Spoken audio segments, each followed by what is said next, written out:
ময়মনসিংহ ৭ আসনের ত্রিশাল বিলবোকা সরকারি প্রাথমিক বিদ্যালয় কেন্দ্রে ফলাফল শিটে এজেন্টদের জোর করে অগ্রিম স্বাক্ষর নেওয়ার অভিযোগ উঠেছে প্রিজাইডিং অফিসারের বিরুদ্ধে।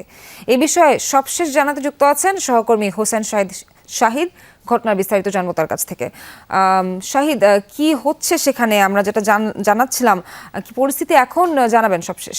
ময়মনসিংহ ৭ ত্রিশাল আসনে বিলবোকা সরকারি প্রাথমিক বিদ্যালয়, এই বিদ্যালয়ে যিনি প্রিজাইডিং অফিসার রয়েছেন তার বিরুদ্ধে যে অভিযোগ উঠেছে, তিনি এজেন্টদের খবর দিয়ে এনে জোর করে ফলাফল শিটে স্বাক্ষর নিচ্ছেন এবং যিনি এই আসনে জামায়াতের প্রার্থী রয়েছেন তিনি এই যে অভিযোগ করেছেন যে এই তার এজেন্টের কাছ থেকে জোর করে ওই ফলাফল শিটে স্বাক্ষর নেওয়া হয়েছে। যে শিটটিতে ফলাফল শিটটিতে স্বাক্ষর নেওয়ার কথা ভোট গণনার পর, অর্থাৎ ভোট গ্রহণ সম্পূর্ণ হওয়ার পরে সেই ব্যালট গণার পর সেখানে স্বাক্ষর নেওয়ার কথা, সেটি আজকে রাতেই নিয়ে নেওয়া হয়েছে এমন অভিযোগ উঠেছে।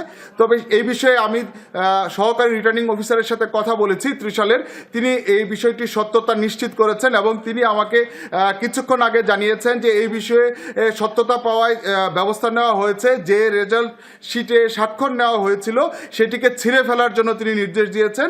শুধু সেটি নয়, ওই কেন্দ্রে অর্থাৎ বিলবোকা সরকারি প্রাথমিক বিদ্যালয় ২৬ নং যে কেন্দ্র, এই কেন্দ্রে যতগুলো এই রেজাল্ট শিট রয়েছে সবগুলো তিনি ছিঁড়ে ফেলার নির্দেশ দিয়েছেন এবং তাকে সেই কেন্দ্রে সকালবেলায় নতুন করে যে রেজাল্ট শিট রয়েছে সেটি তাকে পাঠানো হবে। সেই সাথে ওই আসনের যারা প্রার্থী রয়েছেন তাদের সকলকেই সহকারী রিটার্নিং অফিসারের কার্যালয় থেকে একটি বার্তা দেওয়া হয়েছে যে আগামীকাল সকালে যখন ভোট গ্রহণ শুরু হবে, ভোট গ্রহণ শেষে যখন ফলাফল ঘোষণা করা হবে তার আগে এই সবাই যেন সেই শিটগুলো দেখে নেয় যে শিটগুলো ঠিক আছে কিনা, এইভাবে ব্যবস্থা নেওয়া হয়েছে।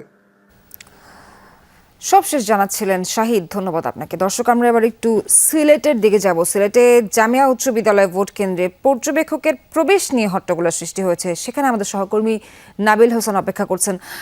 নাবিল, হট্টগোল সৃষ্টি হয়েছে জানাচ্ছিলাম, কি পরিস্থিতি এখন, সেখানে কি হচ্ছে, নিরাপত্তা পরিস্থিতি কেমন সেটাও জানাবেন।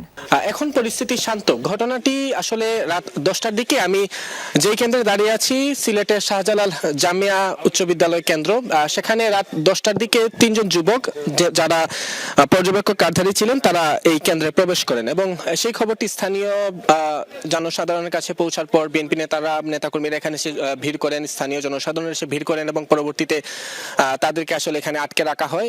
পুলিশ এসে তাদেরকে এখান থেকে আসলে থানায় নিয়ে গেছে প্রাথমিক জিজ্ঞাসাবাদের জন্য।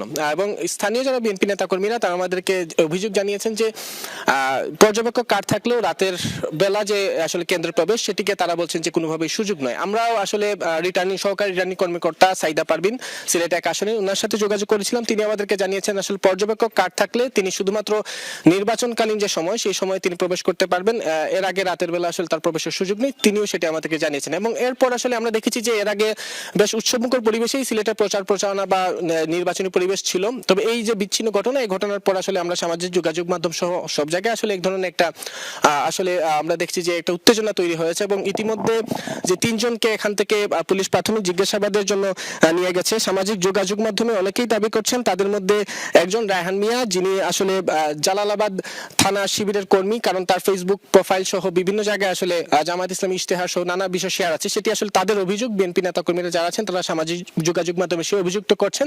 তবে পুলিশ আমাদেরকে জানিয়েছে এখন পর্যন্ত আসলে আইনি কোনো পদক্ষেপ নেওয়া হচ্ছে না, তাদের জিজ্ঞাসাবাদ চলছে এবং নির্বাচনে আচরণ বিধির মধ্যে আসলে কোনো পর্যবেক্ষক রাতের বেলা এখানে প্রবেশ করতে পারেন কিনা সেটি আসলে তারা খতিয়ে দেখছেন।